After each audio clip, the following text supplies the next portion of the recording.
Comment ne pas te louer, Seigneur Jésus? Comment ne pas te louer, Seigneur Jésus, quand je regarde autour de moi, je vois ta gloire, Seigneur Jésus, je te bénis. C'est à partir de ce tube de louanges composé par un prêtre camerounais en 2009 et qui dit déjà beaucoup de l'atmosphère liturgique et spirituelle de notre temps, ce tube devenu véritable phénomène sur le réseau social TikTok, vu plus de 4,5 millions de fois au point d'avoir le droit à un reportage sur BFM TV en janvier dernier. Donc c'est sur ce tube de louanges que je voulais ouvrir mon propos introductif à ce deuxième colloque sur la messe traditionnelle. En effet, comme elles sonnent justes, ces paroles pleines de bon sens. Comment ne pas te louer, Seigneur? Disons-le sans crainte, sans embâge et sans détour. Notre monde crève de dureté, de froideur, d'inclémence et d'impiété. Notre monde meurt chaque jour un peu plus de manque d'amour. Il réside pourtant au fond du cœur de l'homme un immense besoin d'amour. Besoin d'en recevoir, bien sûr, et besoin d'en offrir aussi. Et pourquoi donc? Parce que, à l'image de Dieu, voyez-vous, d'un Dieu qui est amour, Deus caritas est, l'homme est constitutivement fait pour l'amour. Et chacun de nous, selon la formule de Saint Jean de la Croix, sera jugé sur l'amour. Dans son roman, Le journal d'un curé de campagne, Bernanos ne se trompe pas lorsqu'il fait dire au curé d'Ambricourt, en discussion avec la comtesse des Lieux, « L'enfer, madame, c'est de ne pas aimer ». Alors cela tombe bien, mes chers amis, puisque cette journée qui nous voit réunis ici même relève justement d'une affaire d'amour. Notre rencontre n'a rien à voir avec une complainte ou une supplique, pas plus qu'elle n'a l'ambition de s'apparenter à une revendication bruyante ou à une manifestation tapageuse. Ce colloque sur la messe traditionnelle est bien différent, il est autre chose, il est un grand cri d'amour. Alors oui, bravo à tous d'être là, soyez félicités, chers amis, d'avoir bravé le confort de votre lit et la tranquillité de votre samedi matin. Dans le cadre prestigieux de la Maison de la Chimie, vous êtes donc venus, en ce lieu, unir vos cœurs et vos intelligences, parce que vous éprouvez le besoin de vous faire entendre, le besoin de vous faire comprendre. Alors, notre grand cri d'amour, quel est-il ? Il est l'affirmation calme et sereine, paisible, mais résolue de notre amour pour Dieu. Un grand cri d'amour comme expression d'une indéfectible joie, celle de puiser dans le missel tridentin une précision théologique, un trésor spirituel, une verticalité explicite, une boussole rituelle qui, mis bout à bout, ont fait leurs preuves pendant des siècles et qui, aujourd'hui encore, nous confondent de bonheur. Alors oui, assurément, comment ne pas te louer, Seigneur Jésus? Comment ne pas te louer dans la fidélité à la tradition liturgique de ton Église? Comment ne pas vous louer, ô vous, Rex Tremende Majestatis, ce roi redoutable en majesté que mettent en lumière les paroles du Dies Irae? Comment ne pas vous louer, Trinité Sainte, sans placer notre vie sacramentelle sous le signe du respect de votre grandeur et de votre gloire? Comment enfin ne pas vous louer, Dieu Tout-Puissant, nous qui sommes vos créatures, et dès lors, des dépendances absolues? Car oui, mes bien chers amis, si la messe est l'acte de religion par excellence, le fondement de cette vérité réside dans un fait capital, absolument capital. Nous sommes des créatures faites pour Dieu. Expliquons-nous. Et pour ce faire, prenons garde, comme nous y invite l'abbé Berthaud, de ne pas trop intellectualiser notre religion d'amour, qui inclut certes une philosophie et une théologie, mais qui transcende l'une et l'autre, en ce qu'elle nous invite à tisser un lien intime avec une personne, la personne du Verbe incarné, la deuxième personne de la Sainte Trinité. Oui, nous avons été créés pour Dieu et à son image. Précisons la réflexion. En tant que créatures de Dieu, nous ne sommes pas des êtres de droit, mais seulement des êtres de fait. Si nous étions des êtres de droit, nous aurions toujours été. Nous serions nécessaires. Mais un jour, les uns, les autres, nous sommes nés. Un jour, nous avons commencé. Ce qui, du reste, nous permet de constater que pendant longtemps, le monde s'est tout à fait passé de nous, sans que cela pose de problème à la marche de l'univers. Demain, nous cesserons d'être, et la Terre ne s'arrêtera pas de tourner, je vous le promets. Prenons un exemple, mon exemple personnel. Le peu que je suis, voyez-vous, je ne me le suis pas donné. Je ne l'ai pas choisi. Je n'ai même pas été consulté pour l'obtenir. Mon corps, mon âme, ma famille, ma vocation, ma Bretagne, mon tempérament, ma santé, ma taille, ma calvitie. Je n'ai rien choisi du tout. Tout cela m'a été donné. Convenez-en avec moi. La place que nous occupons est somme toute petite. Mais si nous sommes des créatures et dès lors des dépendances absolues, c'est donc que quelqu'un a choisi pour nous. Or ce quelqu'un, la foi nous fait savoir que c'est Dieu. Elle nous fait savoir qu'un jour, il a envoyé son Fils unique pour nous sauver du péché. Un Rédempteur du nom de Jésus de Nazareth, né de la Vierge Marie. Il a vécu humble et caché, je sais que vous le savez, avant de prêcher son admirable et contre-intuitif évangile 3 années durant, pour finir par être condamné injustement sous Ponce Pilate. Il a souffert alors une passion ignominieuse, puis il est mort sur la croix. Mais ressuscité des morts, il a vaincu les ténèbres du trépas pour nous rendre la possibilité de rentrer dans sa gloire. La foi nous enseigne que nous sommes des débiteurs insolvables, car nous avons tout reçu de Dieu. Qu'as-tu que tu n'aies reçu, nous dit saint Paul, et si tu l'as reçu, alors pourquoi t'en glorifies-tu? Et saint François de Sales de commenter, il est vrai que nous avons tout reçu de Dieu, à commencer par le bien suprême de son amour. Exactement.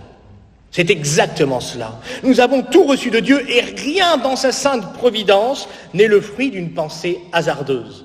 Au contraire, infiniment parfait et bienheureux en lui-même, c'est dans un dessein de pure bonté que Dieu a librement créé chacun d'entre nous, affirme le catéchisme.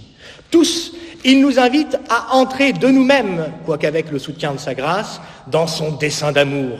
Dieu n'a qu'un souhait pour nous, je me permets de vous le rappeler ce matin, nous rendre participants à sa vie bienheureuse. Alors oui, comment donc ne pas louer ce Dieu si souverainement aimable et amoureusement souverain?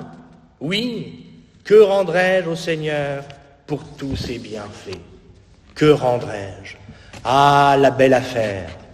Cette question qui interroge la conscience humaine renvoie à l'appétit féroce de justice qui habite le cœur de chaque homme.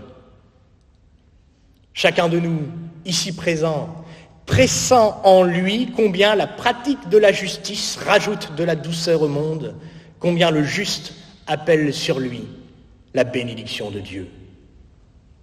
Bien chers amis, faire œuvre de justice, c'est planter dans l'humus de la nature humaine des germes de bonté. C'est contribuer à apaiser les relations sociales entre les hommes.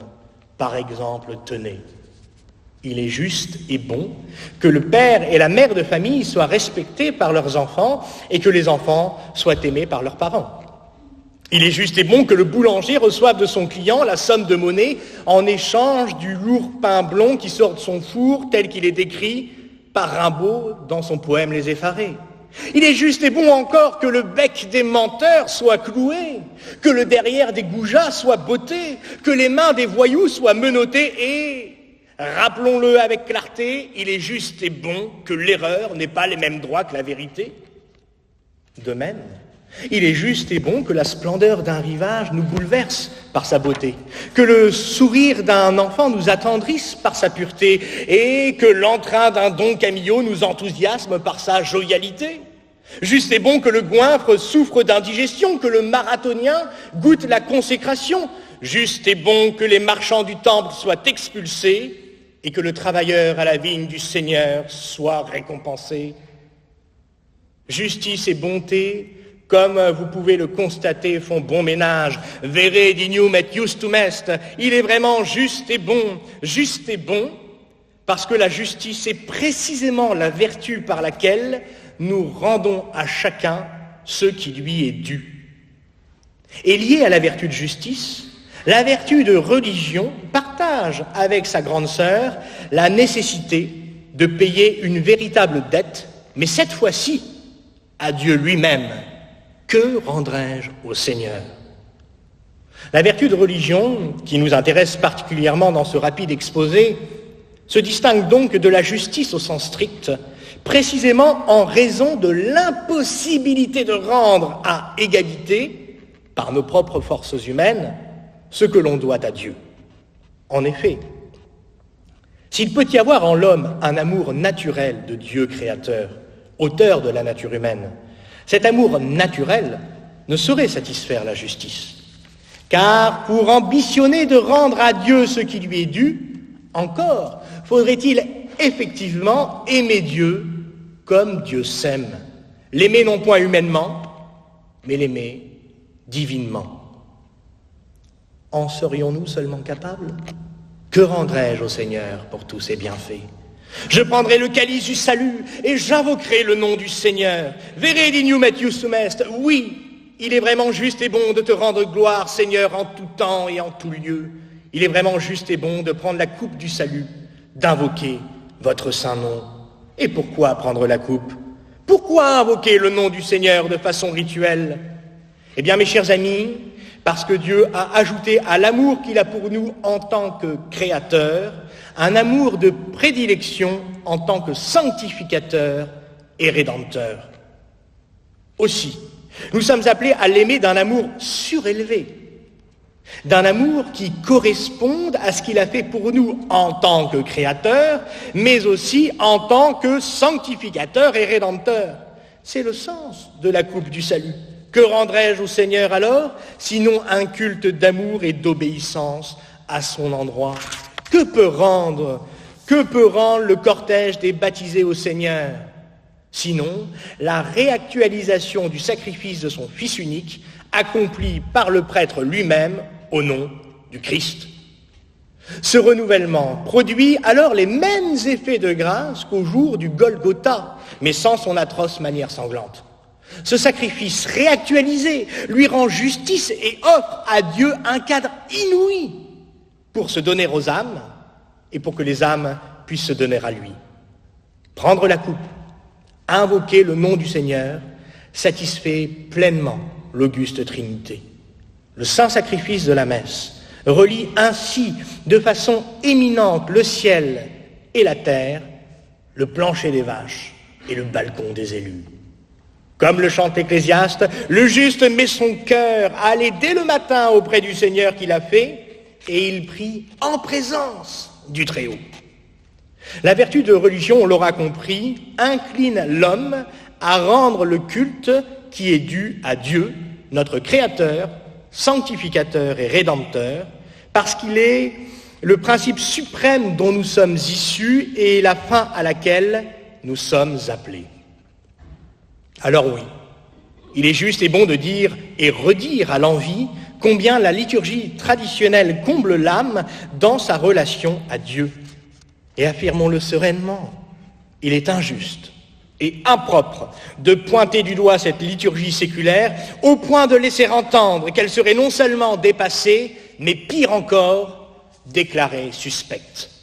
Alors sans colère, sans haine et sans ressentiment, redisons combien le missel tridentin nous relie à Dieu et transporte nos cœurs. Premièrement, codifiée tout au long de ces pages par des rubriques précises, la messe traditionnelle ne laisse pas de place aux excentricités mondaines, aux inventivités déplacées, aux courses à l'originalité. Le missel tridentin nous relie à Dieu dans le calme d'une expérience éprouvée de la nature humaine et de notre nature spirituelle. Deuxièmement, tournée vers le Seigneur, la liturgie traditionnelle nous fascine dans sa capacité à resserrer les fidèles, et j'insiste sur cette expression, resserrer les fidèles. Lorsque l'on est prêtre, mes chers amis, de voir cette nef bien garnie, pleine comme un œuf, avec des riches, des pauvres, des petits, des grands, des laids, des personnes admirables de beauté, que sais-je, tout le monde est là, à sa place, sans privilège, mais tous avec, harnaché à l'âme, cette grande appétence de se fondre en Dieu. Les fidèles rassemblés dans la nef sont tous comme dans le même bateau, orientés vers Dieu, les yeux fixés vers l'autel du sacrifice, partageant avec le prêtre le même azimut, la croix rédemptrice du Christ. Troisièmement, évidemment, il n'est pas interdit d'aller à la messe pour soi, pour ragaillardir son cœur et refaire ses forces spirituelles. Évidemment que vous et moi, nous avons besoin de la messe. Mais il est un fait bien mis en lumière par l'écosystème tridentin. L'on va d'abord à la messe pour sanctifier le Seigneur, c'est-à-dire lui rendre un culte, et qu'importe les aléas de notre cœur ou nos vagues à l'âme, au milieu des aridités et des sécheresses, il restera toujours raisonnable de continuer à se donner à Dieu, même si l'âme ne sent plus ce qu'elle reçoit. Et qu'importe s'il n'y a pas de fidèle à la messe, et qu'importe si mon fidèle me gêne, et qu'importe si mon voisin chante faux, je suis là pour le Seigneur, tourné vers lui, orienté vers sa sanctification. Quatrièmement, la messe dans sa liturgie traditionnelle nous relie à Dieu en ce que justement, elle nous arrache résolument au monde, à ses codes, à ses manières, à sa laideur, à ses dissonances. Formidable pétition antimoderne, pour reprendre la formule de l'abbé Barthes. Le missel tridentin pourrait reprendre à son compte ces lignes de Sylvain Tesson dans son ouvrage sur les chemins noirs. Citation: « Il ne s'agit pas de mépriser le monde, ni de manifester l'outrecuidance de le changer. Non, il suffirait de ne rien avoir de commun avec lui. Rien de commun avec l'esprit du monde, car la liturgie, c'est le langage du ciel. » Cinquièmement, la liturgie tridentine délivre un message fort, sans conteste, et magistral de transcendance. Elle nous relie à Dieu par ses silences, ses signes de croix et ses agenouillements. Le tout de la religion, nous dit saint Augustin, le tout de la religion est d'imiter celui à qui l'on s'adresse, à qui l'on adresse son culte. S'il fallait ne donner qu'un exemple, on choisirait sans peine le sujet du pain eucharistique. Le mode exclusif de réception de la Sainte Communion dans la messe traditionnelle, de la réception du corps réel du Christ à genoux et sur les lèvres, gestuelle tout à fait antique, n'en déplaise à certains, et sans équivoque surtout, exprime à lui seul qu'on ne s'approche pas de Dieu de plein pied, et que si l'amour favorise l'intimité, jamais il n'exclut la révérence, la gravité et le respect. En fin de compte, mes chers amis, la messe traditionnelle nous apparaît contribuer à éclairer avec une pédagogie, avec une pédagogie sans pareille le devoir fondamental de l'homme, celui d'orienter vers Dieu sa personne et sa vie. Écoutez ce qu'enseigne saint Thomas d'Aquin dans sa Somme de théologie, car c'est à lui que nous devons tout d'abord nous unir comme à notre principe indéfectible, à lui que doivent constamment s'adresser nos choix comme à notre fin dernière. C'est à lui aussi que dans notre négligence nous perdons par le péché et que nous devons retrouver en témoignant de notre foi et de notre fidélité. Or, l'homme se tourne normalement vers Dieu quand il en reconnaît la suprême majesté et le souverain magistère, quand il accepte, avec soumission, les vérités divinement révélées, vérités dont nous sommes dépositaires et non pas les maîtres. Quand il accepte avec soumission les vérités divinement révélées, quand il en observe religieusement les commandements, quand il fait converger vers lui toute son activité, bref, quand l'homme lui rend, par la vertu de religion, le culte et l'hommage dû à l'unique et vrai Dieu. En conclusion, mes chers amis, on l'aura compris, la splendeur de la Sainte Liturgie ne saurait relever d'une gloire humaine. Il lui faut, comme l'Église, être sainte comme malgré nous. Elle est sans péché, mais elle n'est pas sans pécheur, pour reprendre la formule consacrée. Franchement, qui, parmi nous, oserait dire que la messe traditionnelle nous a laissé sans enseignement pour nous instruire, Sans patrimoine sacré pour nous émerveiller, sans expérience mystique pour nous édifier, sans prière pour nous dépasser, sans miracle pour nous confondre?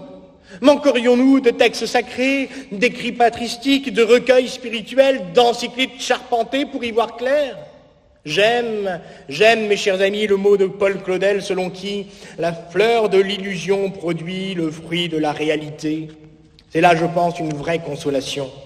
Les lubies des uns, les mirages des autres, qui constituent autant de vieilles recettes éculées aux conséquences indigestes, donneront en effet toujours raison à la vérité. L'illusion du progressisme produit une réalité qu'elle voulait voir disparaître à jamais.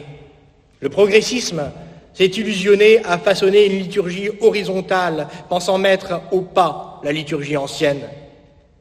Mais pour quel fruit? Une partie importante de la jeunesse, toujours plus nombreuse, a soif de verticalité, de cohérence, de transcendance et d'exigence. Une jeunesse qui désire et qui aime la messe traditionnelle. Oui, le réel, la vérité, le Christ finissent toujours par nous tirer d'affaire. Parce que la messe traditionnelle exprime, avec une incroyable pertinence, qu'elle est l'acte de religion par excellence, elle n'en finira pas de rallier à elle les âmes errantes et assoiffées de Dieu. Nous n'aimons pas la messe tridentine pour des motifs esthétiques ou des raisons nostalgiques. Il est d'ailleurs faux de dire que nous souhaiterions revenir en arrière. Non, nous n'avons pas le goût démesuré du conservatisme ou la passion du formol.